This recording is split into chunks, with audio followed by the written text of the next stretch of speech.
Hello viewers, সবাই কেমন আছেন? আশা করি ভালো আছেন। আজকের ব্লগ একটা ট্রাভেল ব্লগ। এটা মূলত গুলিয়াখালী সি বিচ নিয়ে। আশা করি অনেকেই গিয়েছেন। তো আমি আজকের ব্লগে আপনাদেরকে জানাবো কীভাবে গুলিয়াখালী সি বিচ যাবেন এবং গুলিয়াখালী সি বিচে গিয়ে কী কী দৃশ্যগুলো আপনারা দেখবেন তা বিস্তারিত আলোচনা করবো। চলুন তাহলে ব্লগটা দেখি। একটা গান আছে না, হেঁটে হেঁটে পথে পূর্ণিমা রাতে চাঁদ উঠেছিল গগনে। এখন চাঁদ উঠে না, এখন সূর্য উঠছে। চারদিকে সূর্যের প্রখর রোদের মধ্যে হেঁটে হেঁটে যাচ্ছি। গানটা কি রাফি এদিকে একটু এদিকে তাকিয়ে একটু কিন্তু কিন্তু কিন্তু এখন হচ্ছে রোদ, চারদিকে রোদ আর রোদ, এদিকে ভাঙা ছোড়া। এগুলা এই চট্টগ্রামের পাশে পুরো রাস্তা আর এমারিয়ে যে হরে সবাই গুলিয়াখালী সি বিচ। আপনারা বুঝবেন না হইনি পারে, চট্টগ্রামের ভাষা বলেছি আর কি। রোদ হলেও কিন্তু পরিবেশটা খুব সুন্দর। দেখুন চারদিকে ঝাবন।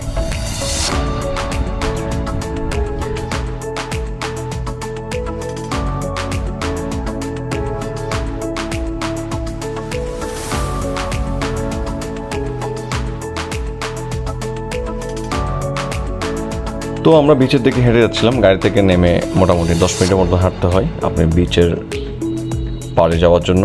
তো আমরা হেঁটে হেঁটে যাচ্ছিলাম। একটা মাটির রাস্তা, সদ্য নির্মিত বোঝা যাচ্ছে। আমরা মোট 9 জন গিয়েছিলাম, যদিও পৌঁছাতে আমাদের প্রায় 12:30 বেজে গিয়েছিল।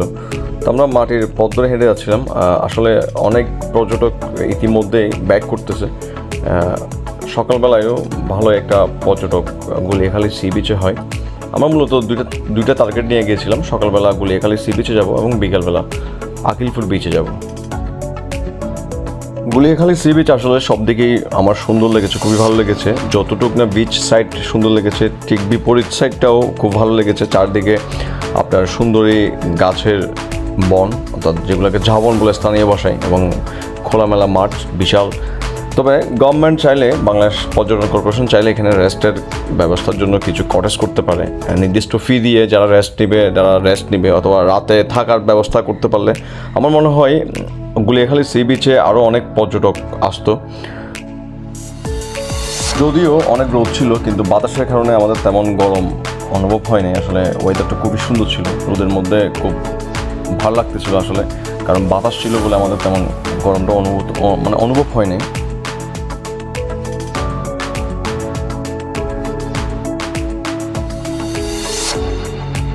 আমার যদি ধারণা ভুল না হয়, এগুলো সুন্দরী গাছ সম্ভবত। এগুলো শ্বাসমূল নিচে দেখা যাচ্ছে সুন্দরী গাছ, যে অনেক সুন্দরী গাছ আছে।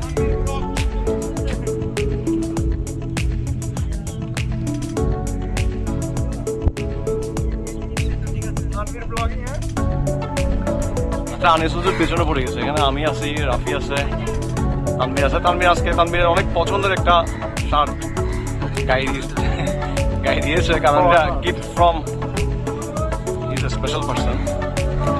যদি বা সে শেয়ার করেন আমাদের সাথে কে গিফট দিয়েছে।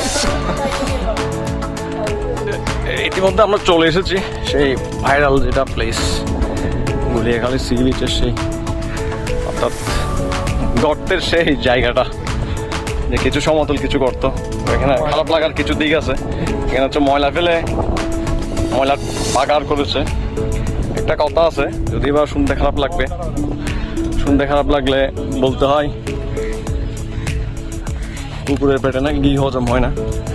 বাঙালি নাকি সৌন্দর্য সহ্য করতে পারে না আর কি, নষ্ট করবেই।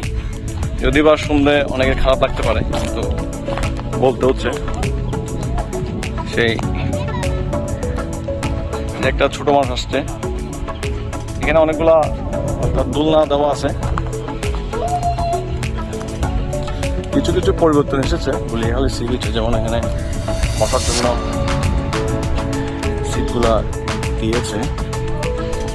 কিছু অনেকগুলো দোকান, কিছু না, ভালো একটা দোকান বসেছে এখানে। তবে সবচেয়ে খারাপ লাগার বিষয় হচ্ছে গুলিয়াখালী সি বিচে যে ময়লা, চিপসের প্যাকেট থেকে শুরু করে বিভিন্ন ধরনের ময়লা।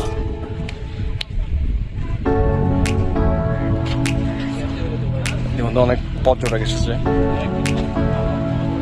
তবে গুলিখালি সি বিচে যদিও অনেকেই সমতলা গর্তের স্পট দেখার জন্য আসে, তবে মূলত আমি আসি মূলত এইসব শ্বাসমূলগুলো দেখার জন্য। আমার কাছে এই শ্বাসমূলগুলো সুন্দর লাগে, কাছের যে শ্বাসমূল সেই শ্বাসমূলের সৌন্দর্যটাই আমাকে আকর্ষণ করে। আমরা এই স্পটটা ফেলে বাগানে যাবো এর পরে করে।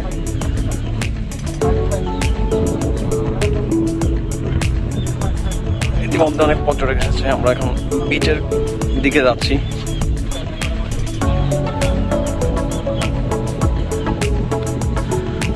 গুলিয়াখালী সি বিচ আপনি সহজে আসার একটা ওয়ে আমি বলে দিচ্ছি। যারা চট্টগ্রাম শহর থেকে আসবেন তারা আপনার যে এলাকা থেকে আসুন, আপনি সরাসরি একে খান অথবা অলঙ্কার মোড়ে আসবেন। ওখান থেকে আপনার সীতাকুণ্ড বাজারে নেমে সীতাকুণ্ড বাজার থেকে আপনি সিএনজি অটো যে কোনো একটা বাহন ধরে আপনি গুলিয়াখালী সি বিচ আসতে পারবেন। যে আপনি গুলিয়াখালী সি বিচের যে ঘাট আছে, যে স্ট্যান্ড আছে, গাড়ির স্ট্যান্ড, ওখানে নেমে আপনি 10 মিনিট হাঁটলে কিন্তু সি বিচ অঞ্চলে চলে আসতে পারবেন, সি বিচের স্পট চলে আসতে পারবেন।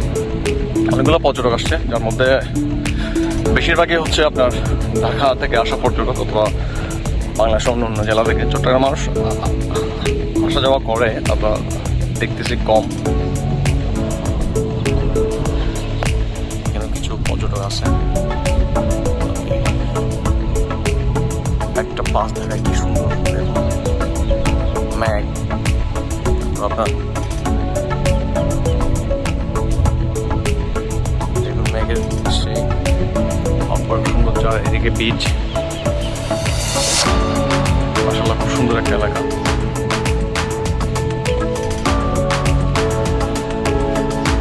আমার এই সাইডটাই সবচেয়ে সুন্দর লাগে বলতে গেলে। এখানে শ্বাসমূল আছে, শ্বাসমূলের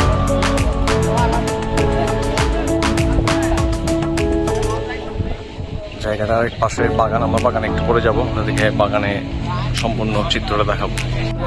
আপনি চট্টগ্রাম ভাইয়া? আমি কুমিল্লা লাকসাম। কুমিল্লা লাকসাম। আপনাকে ইউনিভার্সিটিতে এটা কোথাও পড়েন? হ্যাঁ, ইউনিভার্সিটি পরিবার আমার ভাই। আচ্ছা ভাই, আচ্ছা কেমন লাগতেছে আপনার এসে? খুবই ভালো, খুবই ভালো লাগছে। ভালো। এখানে কি কি সুযোগ সুবিধা দেওয়া যায় মনে করেন?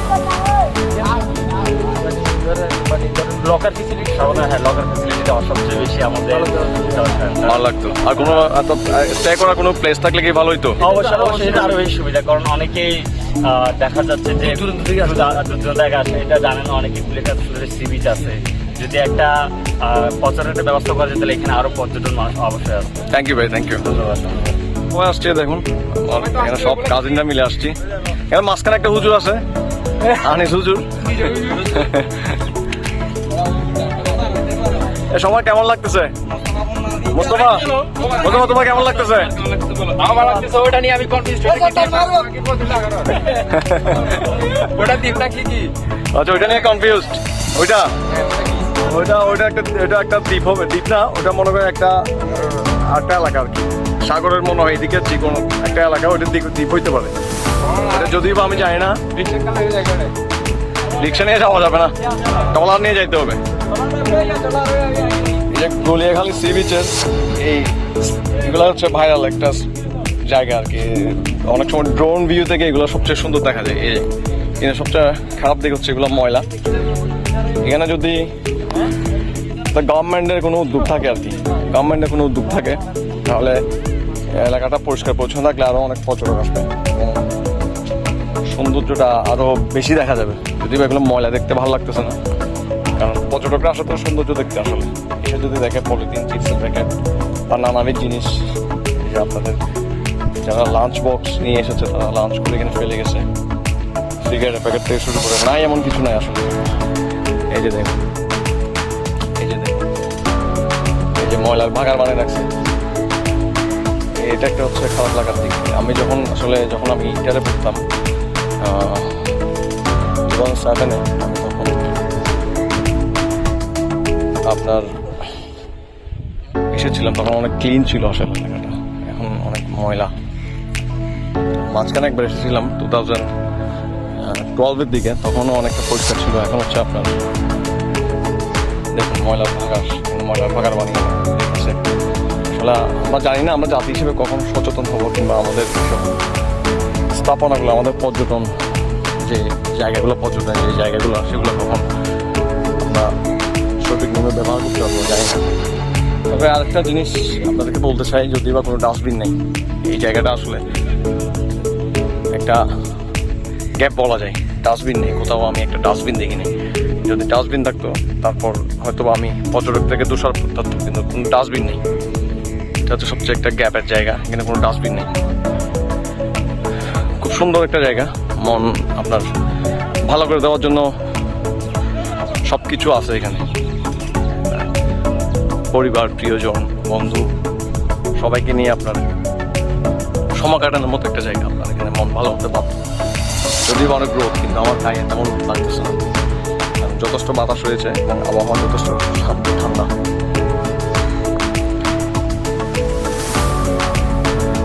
এখানে আপনার অনেক কিছু করা যায়, সরকার থেকে অনেক কিছু করা যায়, চাইলে অনেক কিছুই করা যায়। এখানে আপনার সরকারের উদ্যোগে চাইলে কিছু রিসোর্ট করতে পারে, রেস্টের জন্য কিছু প্লেস রাখতে পারে, রেস্টের জন্য কিছু জায়গা রাখতে পারে নির্দিষ্ট একটা ফি দিয়ে, যা পর্যটকদের নাগালের মধ্যে থাকবে। আমরা যারা কক্সবাজার যান তারা সহজে চাইলে গুলিয়াখালী এসে যদি নাইট স্টে করার মতো কোনো স্পট থাকতো, আপনি গুলিয়াখালী থাকলে আপনি আরও অনেক মজা পেতেন। তবে একটা জিনিস, এখানে আপনি কক্সবাজারের সাথে তুলনা করতে পারবেন না। এখানে বিচ ঠিক আছে, কিন্তু এখানে কাদায় ভর্তি। আপনি কক্সবাজার যেভাবে বালির বিচ, এখানে বালির বিচ না, এটা তো একটা ডিফারেন্ট একটা বিচ। এখানে কাদা আছে, কিন্তু কাদা থাকলেও আপনাকে এই পরিবেশটা আপনাকে অনেক অর্থাৎ আনন্দ দিবে।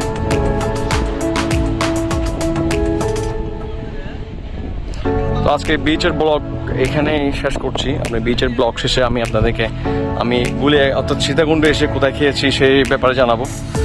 এরপর আমি আরেকটা বিচে যাব, সেই বিচ নিয়ে জানাবো। যদিও গুলিয়াখালী সি বিচে কিছু নতুনত্ব এসেছে, যেমন অনেকগুলো দোকান বসেছে, তার মধ্যে কিছু দোলনা এসেছে এবং আপনি সমুদ্রের বাতাস উপভোগ করার জন্য কিছু চেয়ার বসেছে। তবে কিছু ব্যাপারে বলতে হয় যে গুলিয়াখালী সি বিচের যে সৌন্দর্য তা বিলীন হচ্ছে দিন দিন। যেমন যত্রতত্র ময়লা ফেলা, ডাস্টবিন না থাকার কারণে এগুলো আসলে পর্যটন কর্পোরেশন কিংবা স্থানীয় যারা এখানে ব্যবসা করে তারা নজর দিতে পারে। চাইলেই সরকার গুলিয়াখালী সি বিচ নিয়ে বিশাল পরিকল্পনা গ্রহণ করতে পারে। যদি বা সঠিকভাবে গুলিয়াখালী সি বিচকে পরিচর্যা কিংবা আধুনিকতার আওতায় আনা হয়, তাহলে গুলিয়াখালী সি বিচ হয়ে উঠতে পারে আপনার পর্যটকদের জন্য ঘোরার জন্য আদর্শ একটা জায়গা। তো আজকে এই পর্যন্তই। আজকে আমার ব্লগ কেমন লেগেছে অবশ্যই কমেন্ট করে জানাবেন। আমার ভিডিওটা আপনাদের ভালো লাগলে আমার ভিডিওগুলো লাইক করবেন, আমার ভিডিওতে কমেন্ট করবেন কীভাবে আরও ভালো করতে পারি, এবং চ্যানেলটা সাবস্ক্রাইব করে সহযোগিতা করবেন। আজকে এই পর্যন্তই, ভালো থাকবেন, ধন্যবাদ, আসসালামু আলাইকুম।